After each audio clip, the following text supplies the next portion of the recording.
വന്യജീവി ആക്രമണം പരിഹരിക്കുന്നതിൽ കേരള സർക്കാർ പരാജയം എന്ന് വിളിച്ചു പറഞ്ഞുകൊണ്ട് വയനാട്ടിൽ നാളെ UDF ഹർത്താലിന് ആഹ്വാനം ചെയ്തു.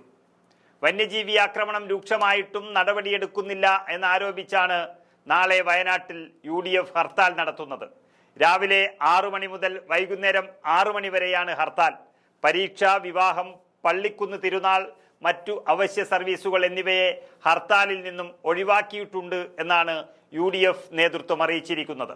പ്രതിദിനം ജില്ലയിലെ വിവിധ ഭാഗങ്ങളിൽ നടക്കുന്ന വന്യജീവി ആക്രമണത്തിൽ മനുഷ്യജീവനുകൾ നഷ്ടപ്പെട്ടുകൊണ്ടേയിരിക്കുകയാണ്. സർക്കാർ വെറും നോക്കുകുത്തിയെ പോലെ നിൽക്കുന്നു. വനംവകുപ്പ് മന്ത്രിയും വനം വകുപ്പും വെറുതെ ഒരു വകുപ്പ് മാത്രമായി മാറിയിരിക്കുകയാണ്.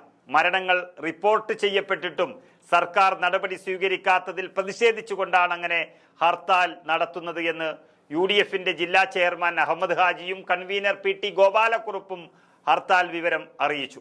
2 ദിവസത്തിനിടെ 2 പേരാണ് വയനാട്ടിൽ വന്യജീവി ആക്രമണത്തിൽ കൊല്ലപ്പെട്ടിരിക്കുന്നത്. ചൊവ്വാഴ്ച രാത്രി അട്ടമലയിലും തിങ്കളാഴ്ച വൈകുന്നേരം നുൽപ്പുഴയിലും ഉണ്ടായ കാട്ടാന ആക്രമണത്തിലാണ് 2 പേർ കൊല്ലപ്പെട്ടത്. 43 ദിവസത്തിനിടെ 4 പേർ വന്യജീവി ആക്രമണത്തിൽ വയനാട്ടിൽ കൊല്ലപ്പെട്ടിട്ടുണ്ട്. സർക്കാരും വനം വകുപ്പും വെറും നോക്കുകുത്തിയായി നിൽക്കുന്നതോടെയാണ് ഇത്തരമൊരു ഹർത്താലിന് UDF നിർബന്ധിതരായിരിക്കുന്നത്. വന്യജീവി ആക്രമണവും മരണവും വയനാട്ടിൽ ഇത് സ്ഥിരം സംഭവമെന്ന ഒരു നിലയിലായി മാറിയിരിക്കുന്നു. ജീവനും സ്വത്തിനും വിലയില്ലാതെ വയനാട്ടുകാർ ഇരുന്ന് കരയുകയാണ്. യഥാർത്ഥത്തിൽ വനത്തിലും വനത്തോട് ചേർന്നും ജനവാസ മേഖലയിലുമൊക്കെ ആക്രമണം പതിവായിരിക്കുന്നു വന്യജീവികളുടേത്. 1.5 വർഷത്തിനിടെ 11 പേരുടെ ജീവനാണ് കാട്ടാന ആക്രമണത്തിൽ മാത്രം ജില്ലയിൽ പൊലിഞ്ഞിരിക്കുന്നത്.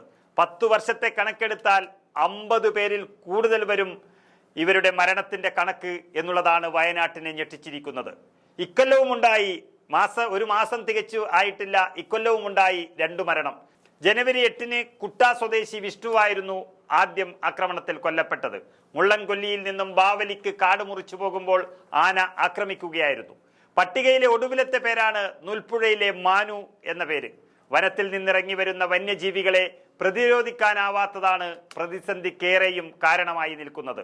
ജില്ലയിൽ നിലവിലും പലയിടത്തും ഫെൻസിങ് അപര്യാപ്തമായി തന്നെ നിൽക്കുന്നു. മതിയായ വനപാലകരില്ല. ഒരു തവണ ആക്രമണമുണ്ടായ പ്രദേശത്ത് പോലും വനപാലകരുടെ നിരീക്ഷണമില്ല എന്നത് സർക്കാരിൻ്റെയും വനം വകുപ്പിൻ്റെയും ഏറ്റവും വലിയ പിടിപ്പുകേടായി മാറിയിട്ടുണ്ട്. കാട് ഉണങ്ങുന്ന കാലമായതിനാൽ പുറത്തിറങ്ങുന്ന വന്യജീവികളുടെ എണ്ണത്തിൽ ഓരോ ദിവസവും വലിയ വർധനവാണ് ഉണ്ടായിക്കൊണ്ടിരിക്കുന്നത്.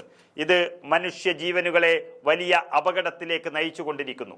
ഇനിയൊരു മനുഷ്യജീവന് കാത്തുനിൽക്കാതെ പരിഹാരമാണ് ഇതിന് വേണ്ടത് എന്നാണ് ആ നാട് ആവശ്യപ്പെടുന്നത്. അതിൻ്റെ ധർമ്മസമരവുമായിട്ടാണ് വയനാട്ടിൽ നാളെ ഹർത്താൽ നടത്തുന്നതെന്നാണ് UDF നേതൃത്വം അറിയിച്ചിരിക്കുന്നത്. വയനാട് MP പ്രിയങ്ക ഗാന്ധി ലോകസഭയിൽ ഈ വിഷയം അവതരിപ്പിക്കാനും സാധ്യതയുണ്ട്. അങ്ങനെ കേരളം ഭരിക്കുന്ന LDF-നും CPM-നും ഒന്നും ചെയ്യാൻ കഴിയാതെ നിൽക്കുമ്പോൾ വയനാട്ടിലെ വന്യജീവി ആക്രമണം രാജ്യത്തിന്റെ ശ്രദ്ധയിൽപ്പെടുത്താനാണ് UDF-ന്റെ ശ്രമം. അതാണ് ഈ ഹർത്താൽ.